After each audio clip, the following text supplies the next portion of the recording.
माँ की चू। भूत भूत एक ऐसी प्रजाति है जिन्हें देखने के लोगों की चुल मचते रहती है। इसे बोलते हैं गांड फटे तो फटे पर नवाबी ना घटे। इन नवाबों की दो कैटेगरी होती है, एक की गांड फटी पड़ी होती है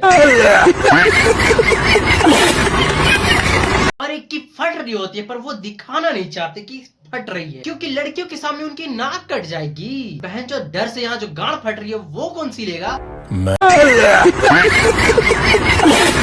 अब बात करते हैं भूतों के बारे में।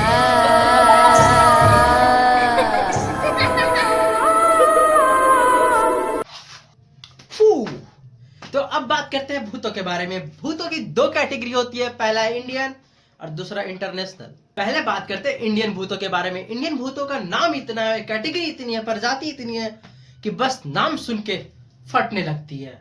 इंडियन भूतों का रोमांस करने का तरीका है डिफरेंट होता है। पहले ये तुम्हें अपने होने का एहसास दिलाएंगे, फिर अपना सामान हिलाएंगे। मैं खिड़की दरवाजे की बात कर रहा हूँ। ये सब करते हुए अगर तुम्हारी फट गई तो तुम्हारे गान में घुस जाएंगे और गाएंगे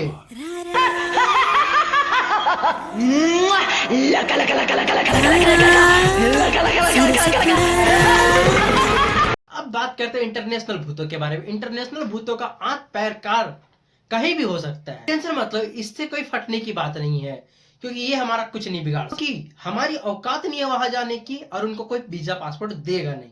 भूतों का हमारे इंडिया में जेंडर भी होता है। टेंशन मतलब खोल के देखने की जरूरत नहीं है। बहनचो तुम लोग हरामीगिरी मत क्या करो, तुम्हें दूर से ही दिख जाएगा क्योंकि तुम्हारी फटी पड़ी होती है। क्योंकि मेल को बोलते हैं भूत और गर्ल्स को बोलते हैं चुड़ैल। तो चुड़ैलों के लंबे लंबे बाल होते हैं और ये सिर्फ रात को निकलते हैं, क्योंकि दिन में इनका काम तो लड़कियां ही कर देती है। सबसे ज्यादा गांड फाड़ने में इन लड़कियों का ही हाथ है, जिंदा रहती है तब भी और चुड़ैल बनने के बाद भी। मर्द भूत तो साले जिंदा में भी नहीं ठहर लेते और मरने के बाद भी, जब तक इनके गांड में कोई उंगली ना करे। बाकी भूतों का होना या ना होना उतना ही सच है जितनी सोच तुम्हारी। तो तुम लोग अपनी सोच को जारी रखो, मैं आता हूँ भूतों की गिनती करके। Bye bye.